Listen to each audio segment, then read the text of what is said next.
One of the ways that you can pray with the scriptures is called imaginative prayer. And so basically you read through a passage of the scripture and you kind of just try to envision yourself being in the passage. And so I kind of want to do a little bit of a walkthrough through that Annunciation story, and actually a lot of stories connected with it. Imagine if you were the Blessed Mother, and you're kind of imagining that scene of seeing the Archangel Gabriel show up. He's announcing this great news about how you're going to bear the Christ child. And there might be some excitement rising up in the heart. I don't know quite what was going on in her heart, but I could imagine in my mind there'd be this excitement, this joy, getting pumped. I mean, there's some big stuff going on. But as you keep reading through the scriptures and keep reading through the stories that are happening to Mary and Joseph along the way, the whole of the Holy Family for whom we're celebrating today, you notice that it's not all glory. It's not all fun and games. Think to the fact that they have to go to Bethlehem in order to be part of the census of that time, and how there's no room for them anywhere, and they end up having Christ in this either cave or stable or whatever else, and then they have to lay him in a manger for a bed.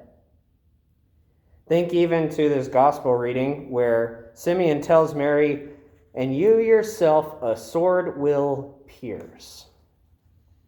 We also know from the scriptures that Mary took all of these things that were happening through her life and pondered them in her heart.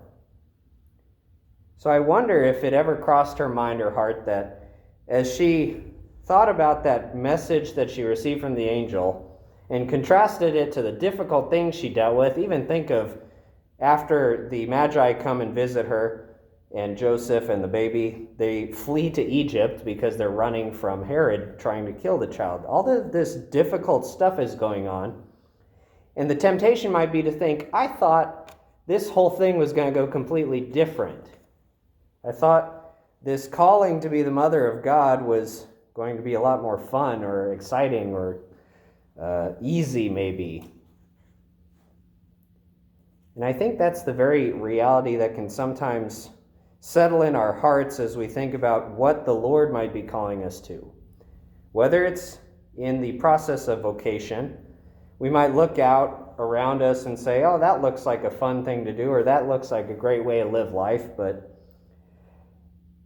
it's almost like there's a temptation to be anywhere else but the one that Christ might be calling us to. It's difficult. But even from his birth, Christ's life was foreshadowed in the cross. So think again to the fact that they go to Bethlehem. Bethlehem literally means house of bread. And yet, in a few minutes, we're going to celebrate something dealing with bread. Think to the fact that he's laid in a manger, which is a feeding trough for animals. He's in the house of bread in a feeding trough for animals. And if you're thinking about the Eucharist, which I hope is the image in your mind, the Eucharist is so intimately connected to the cross and all of these other difficulties. You yourself a sword will pierce, again, Simeon says to Mary. And what happens to her? But she's there at the foot of the cross and witnesses the soldier pierce Christ's side with a lance. And who knows what her motherly heart was dealing with in that very moment. It's difficult sometimes to walk in whatever vocation we're called to, whether it's family life, whether it's priesthood. It's tempting to look and say, there might be something better on the other side. Maybe I should go over here and stop walking this life. This one is far too wrought with difficulties.